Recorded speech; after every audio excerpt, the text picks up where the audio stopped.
Originally when the range was put in, they had one heating and ventilation system for the entire building. And that became the problem because when the bullets would hit the steel trap, there's an old steel trap back there, and the bullets would hit that and they would fragment, and then the lead dust would enter the heating and ventilation system, and so by entering the system, then it gets in the entire building, and the entire auditorium had this lead contamination. In 2014, they did this master plan for the entire building, the entire auditorium, and this was two, I think, of the 4 or 5 phases of their entire remodel or remediation of the building itself, and that's where we got to today, where there's 3 separate HVAC systems. There's 3 separate systems for the entire building. It's a new system for us as the city. And so we're learning as we go on the maintenance on this. We knew it would be high maintenance or extra maintenance for this particular system, but to what extent we weren't 100% sure at the time.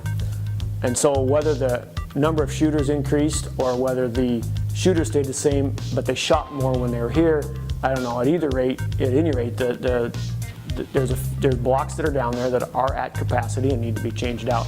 The blocks themselves are rated at 5,500 rounds apiece. Okay, so we did the math early and we estimated that we could possibly get 3 years out of that system.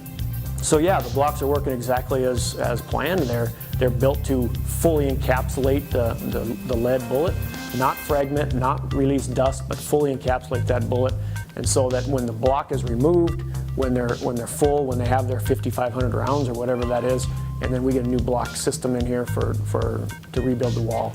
And it's been working exactly the way it's been planned to work. It just turns out that we needed to replace it sooner than we anticipated. We got a letter from a vendor that said probably shouldn't shoot anymore until you get that wall fixed. The wall needs to be replaced, and we knew it would need to be replaced. Again, like, we just didn't know when. And so there are a couple lanes that probably shouldn't shoot in anymore.